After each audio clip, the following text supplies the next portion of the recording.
Bien, yo soy Luis Tapia, estudié filosofía y ciencia política y hace mucho tiempo trabajo como profesor de teoría política y de filosofía, básicamente política, a veces epistemología, en la Universidad Pública en la ciudad de La Paz, en Bolivia.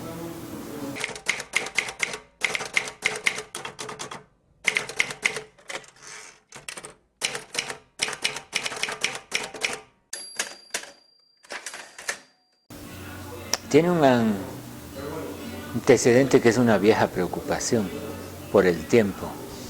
Es algo que me ha preocupado desde que empecé a estudiar la licenciatura. Y en particular, ¿cuál sería el vínculo entre tiempo y política? Y desde la década de los 80 por lo menos, empecé a darle vueltas a cómo se podría articular ideas del tiempo que vienen de la teoría física con teoría política en particular, ¿no?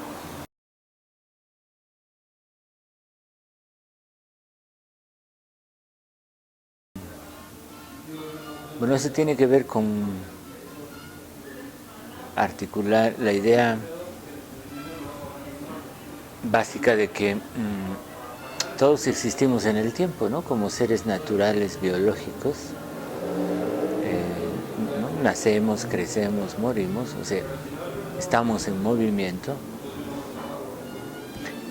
Con la idea, o sea, esto se articula con la idea que viene de la termodinámica, de que el tiempo nos constituye y de que el tiempo no solo habría que pensarlo como duración de algo en términos de cuánto tarde en moverse de un lado a otro o en crecer, sino que el tiempo es una dimensión constitutiva de toda forma material de vida, entre ellas la vida humana. Y lo peculiar de la vida social es que además la vida colectiva se constituye en determinados espacios, ¿no?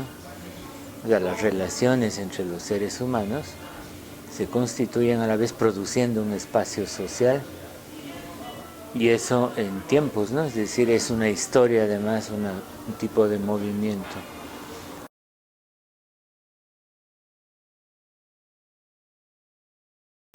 Bueno, lo que he tratado de pensar es la dimensión constitutiva del tiempo político, o de la política como una experiencia temporal, que tiene que ver con el proceso por medio del cual los seres humanos le dan forma a un tipo de orden social, de vida, de relaciones sociales, de estructura, que se convierte en un patrón cultural, ¿no? De interacción, un tipo de sociedad por un tiempo.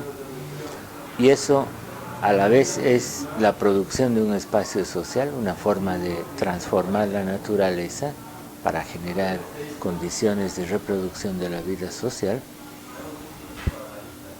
Y a eso iría el otro rasgo de concepción de la política que retomo de los griegos antiguos, que es la idea de que la política tiene que ver con dirección de las sociedades, en deliberar y tomar decisiones sobre hacia dónde ir.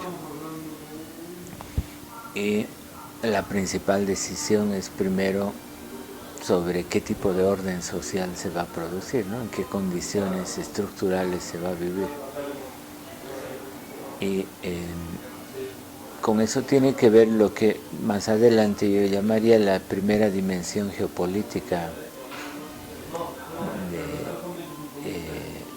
que se refiere a cómo un orden social se produce al mismo tiempo que se instaura una forma de transformación de la naturaleza. Es decir, la primera dimensión geo sería con el espacio en el momento de construcción de un orden social, antes de referirse a relaciones entre diferentes estados y sociedades, ¿no? En ese sentido, esta es una vieja preocupación que, como comentaba, viene desde los primeros años 80, y la he ido trabajando en diferentes fases, ¿no? Previamente la trabajé en un libro que se llama La velocidad del pluralismo, donde traté de vincular tiempo y democracia, ¿no? Que tiene que ver justamente con el cómo se dirigen las sociedades, ¿no? O sea, cuántos hacen, con qué grado de pluralidad se lo hace. Eso responde básicamente a esta idea de pensar la idea de espacio-tiempo, ¿no? Así como lo hace la física, a partir de la idea de que somos seres naturales. O sea, la pertinencia de usar ideas de la física es que también somos seres biológicos naturales y por lo tanto estamos sometidos a los mismos procesos que cualquier otra dimensión de la materia, ¿no? Física. Bueno, un modo de introducir la dimensión tiempo en la política ha sido a través de la idea de historia, ¿no? Es decir, pensar procesos de formación, construcción de estados, formación de países, básicamente como historia. En los casos más simples, como simple narración de hechos, ¿no? O sea, sucesión de unos hechos. En los casos que está referido a teorías más generales, como explicaciones causales, ¿no? Como unos hechos causan otros en términos de acumulación histórica, es decir, tiempo que produce otro tipo de tiempo político. En esa beta, creo que lo mejor que hay es lo que se llama sociología histórica, ¿no? O macrohistórica. Pero por el otro lado, en el campo de la ciencia política en particular, el tiempo o la consideración del tiempo ha sido reducido más a la dimensión de duración, ¿no? Por un lado, ciclos electorales, ¿no? Que son básicamente los ciclos de cambio de gobierno a través de procesos de renovación del sistema, a través del sistema representativo y elecciones. Es decir, como tiempo preestablecido, ¿no? Y cómo las cosas ocurren dentro de esos ciclos ya definidos por ley. Y por lo general en la teoría política se le ha quitado la dimensión constitutiva, ¿no? Y en cierto sentido eso se ha vinculado a relatos, ¿no? De hechos, pero a nivel más micro, en un horizonte temporal menor que en relación a lo que trabajan los historiadores. Y eso tiene que ver con que una buena parte de la ciencia política anglosajona, sobre todo, da por supuesto que las instituciones o el orden político ya existe y habría que ver cómo la gente opera o cómo las cosas funcionan en las condiciones ya existentes, ¿no? El análisis institucionalista predominante supone eso, ¿no? Que las condiciones ya están dadas y no las explica y solo trata de analizar cómo las cosas ocurren dentro de ese marco, que es la limitación, ¿no? No hay una explicación genética.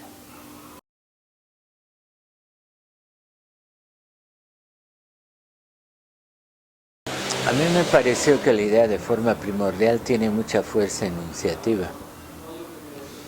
En principio, René Zavaleta propuso que la forma primordial es una categoría que sirve para pensar cómo en cada historia local o nacional se articulan Estado y sociedad civil, es decir, las formas de organización social, civiles, por así decirlo, con el Estado, con la forma de gobierno. Y además para pensar cuáles son las mediaciones o comunicaciones que se establecen entre ambas dimensiones.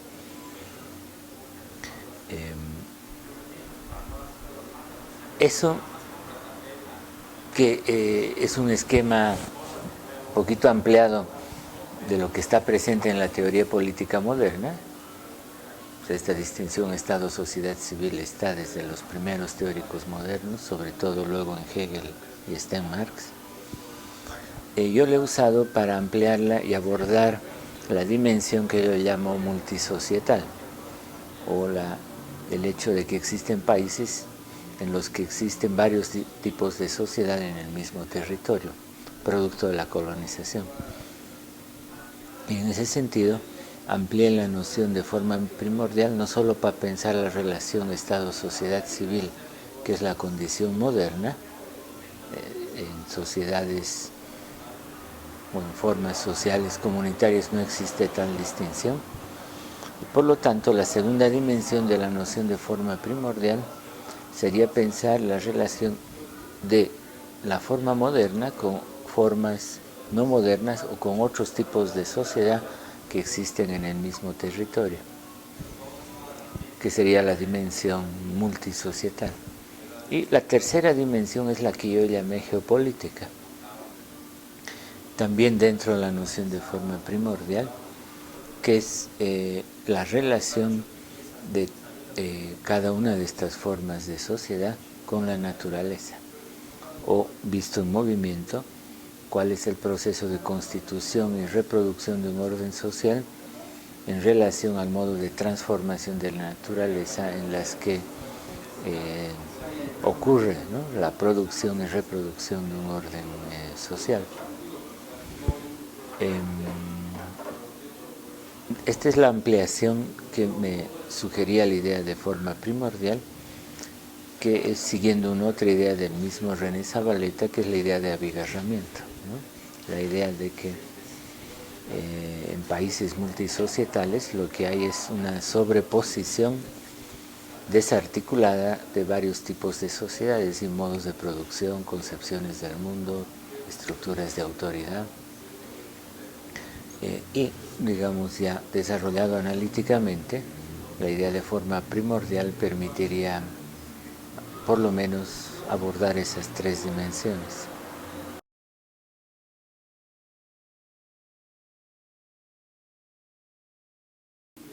Ahí lo que trato de desarrollar es la idea de que, bueno, en principio, todas las sociedades están en movimiento, ¿no? Y necesitan dirigirse. Y la idea de gobierno tiene que ver con eso, ¿no?, con la dirección de una totalidad singular o particular, o un país, una región. Y la idea de flecha del tiempo, que viene de la física, tiene que ver con la dirección, es decir, hacia dónde vamos. De hecho, nos estamos moviendo, pero no podemos movernos en diferentes direcciones, ¿no? Y la idea de la flecha del tiempo implica una selectividad, es decir, que las cosas se dirigen en determinado sentido y no en otro. Y la política tendría que ver con eso, ¿no?, definir la flecha del tiempo. O sea, hay una o dos ideas. Una es una idea de la termodinámica, que sostiene que todos envejecemos en la misma dirección. Seamos chinos, mexicanos, bolivianos, envejecemos en la misma dirección. Pero lo que sí cambia es la calidad de la vida que cada uno tiene. Y eso depende de las condiciones económicas, sociales, que son definidas políticamente, ¿no? Es decir, el constituir y reproducir un orden de explotación capitalista genera ciertas condiciones de vida para la clase dominante, pero ciertas condiciones de deterioro para los trabajadores explotados. Y reformas que democraticen y redistribuyan la riqueza, como ocurrió en el Estado benefactor, crea condiciones diferentes en países del Atlántico Norte como Noruega, Suecia, Finlandia, diferentes a países capitalistas donde lo que prima es la sobreexplotación sin ningún mecanismo de redistribución. Entonces, la idea de la flecha del tiempo tiene que ver con la definición de la calidad del tipo de vida, ¿no? O sea, hacia dónde vamos y en qué condiciones podemos vivir. Y esa es una cuestión política, ¿no? Es una cuestión de elección, en el mejor de los casos de deliberación, ¿no? Cuando hay formas democráticas de gobierno. En breve, la idea es de que la política define la flecha del tiempo en el campo de lo social, ¿no? Porque en el campo de lo biológico todos vamos en el mismo sentido, pero en la vida social se puede ir hacia diferentes, se puede tomar diferentes direcciones.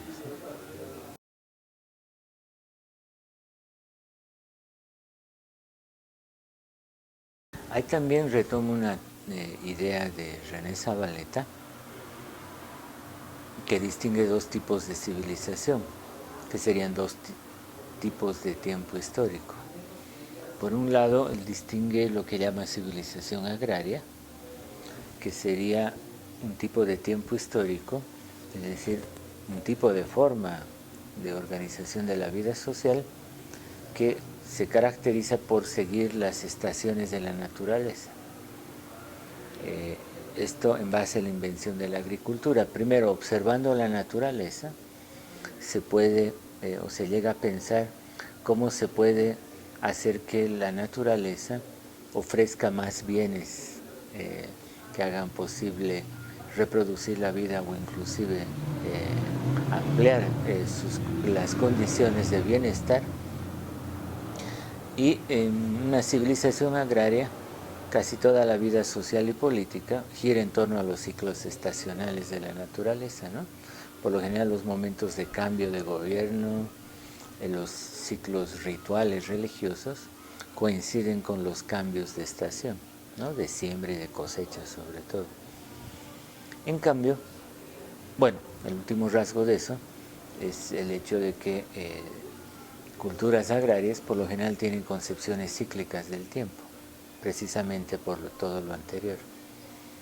En cambio, una civilización industrial se caracteriza por lanzar la flecha del tiempo hacia adelante, de manera progresiva, lo cual puede tener sus quiebres, ¿no? Pero es hacia adelante. Y eso tiene que ver con que la producción capitalista está orientada a irse a separar los ciclos económicos de producción y de reproducción de los ciclos naturales, sobre todo acelerándolos, o sea que en el mismo tiempo se pueda hacer circular el capital varias veces, lo cual aumenta la tasa de ganancia. Y es esta aceleración del tiempo productivo lo que en términos de largo plazo genera los grandes desequilibrios naturales que hoy estamos viviendo con más fuerza, ¿no?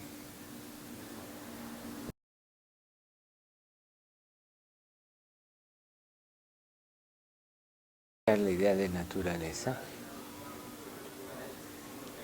lo que caracteriza a una civilización industrial moderna es concebir a la naturaleza como un medio que se puede explotar, que se tiene que dominar, y que por lo tanto el conocimiento tecnológico, científico, puede servir para explotar mejor la naturaleza, que se vuelve un recurso. La gran diferencia respecto de civilizaciones agrarias es que por lo general en estas la gente se concibe como parte de la naturaleza, ¿no? Y que tiene que convivir y buscar equilibrios con el resto de la naturaleza, y en ese sentido el conocimiento no tiene que ver con cómo dominarla, sino con cómo seguirla, ¿no? Y en ese cómo seguirla, crear condiciones de reproducción de la vida. Yo creo que el gran cambio es más bien el cosificar la naturaleza como un objeto que se puede conocer, dominar y explotar de manera cada vez más intensiva, ¿no? Mientras se tengan recursos tecnológicos más poderosos. Pero obviamente el capitalismo no puede llegar a eliminar la idea de naturaleza, porque si no, no habría insumos o materia prima, ¿no? Claro, lo que pasa es que el capitalismo lo que hace es transformar la naturaleza en capital, ¿no? Es decir, en objetos mercantilizados, ¿no? Yo creo que esa es la diferencia básica.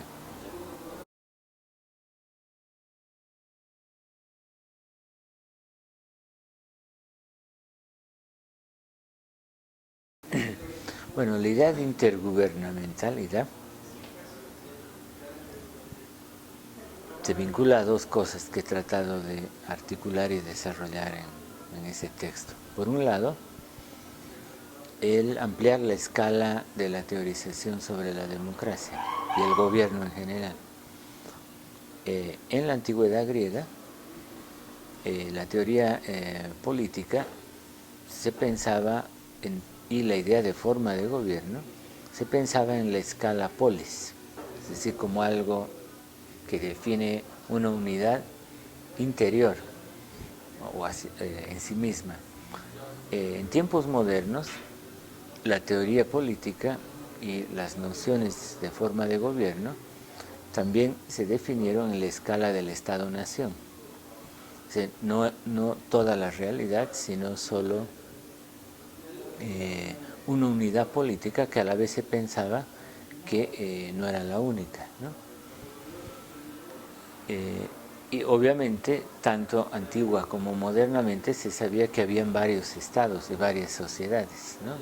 O sea, no se concebían aislados. Pero la teoría política no daba cuenta de eso, a no ser a través de la idea de guerra, ¿no? Y del conflicto, sobre todo bélico. Yo creo que contemporáneamente era necesario pasar en la teoría democrática en particular de la escala del Estado-Nación a la escala intersocietal, es decir, de la relación entre diferentes sociedades y tipo de formas de gobierno.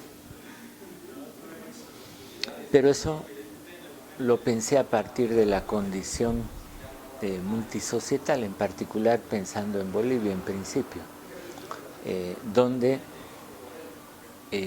tenemos una condición abigarrada, es decir, está un Estado-nación, que es una construcción política más o menos moderna, pero que convive en términos de dominación con un otro conjunto más o menos heterogéneo de formas de gobierno que corresponden a las culturas conquistadas y subordinadas desde tiempos coloniales. Y pensar la democracia en un país como Bolivia no es suficiente solo en la escala de cómo ampliar la ciudadanía en el ámbito del Estado-nación moderno o de los derechos pensados modernamente, que básicamente están pensados luego a nivel de régimen político bajo formas liberales, sino que democracia implica cómo introducir igualdad entre las formas de autogobierno de las diferentes sociedades que existen en el mismo país. Y en ese sentido, democracia no solo implica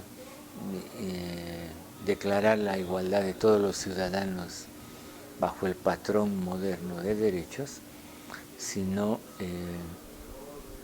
imaginar formas de introducir igualdad entre diferentes formas de gobierno, es decir, componer una forma de gobierno plural y en lo posible igualitaria, ¿no? Si es que de democracia se trata. Entonces, la idea de intergubernamentalidad tiene que ver con cómo pensar no solo las relaciones entre diferentes formas de gobierno, que sería la idea de intergubernamentalidad a secas, sino pensar el avance en términos de reducir la desigualdad y la jerarquía entre ellas, que sería la idea de intergubernamentalidad igualitaria, que creo que son las tareas que se plantean en países como Bolivia, ¿no? sobre todo una vez que quienes han planteado las críticas a las formas de desigualdad, exclusión en un país como Bolivia y en otros de la región, son movimientos indígenas, ¿no?, que están reclamando el reconocimiento de sus territorios y de sus formas de gobierno. Eso implicaría una construcción intergubernamental que, sin embargo, cuando de democracia se trata, pueda producir una forma de gobierno común que no desorganice las formas previas. Entonces, tiene que ver con eso, ¿no?, con cómo enfrentar la condición multisocietal de origen colonial en términos de...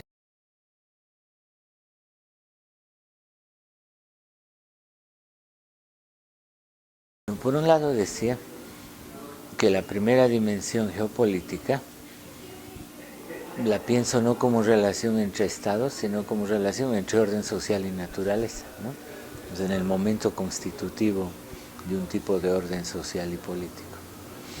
Pero luego cabe pensar en el plano en donde normalmente se sitúa la geopolítica, que es la relación entre diferentes comunidades políticas, entre diferentes sociedades y gobiernos. En este sentido, lo que hago al final de estos ensayos es recuperar una idea que está presente en el tipo de organización de sociedades prehispánicas en la zona andina, en su fase de mayor desarrollo y de complejidad, que tiene que ver con la idea de complementariedad. En la versión de un historiador boliviano se usó la idea de complementariedad macrosimbiótica. ¿Qué significa esto? Que estas sociedades que tenían por lo general su núcleo en la puna, en la zona alta de los altiplanos, que son territorios no muy fértiles y donde la vida es muy difícil, enfrentaron esas condiciones a través de un alto grado de organización y de planificación. Y eso implicaba ocupar varios territorios o diferentes nichos ecológicos, desde las zonas más altas hasta la costa, ¿no?, pasando por los valles intermedios, de tal manera que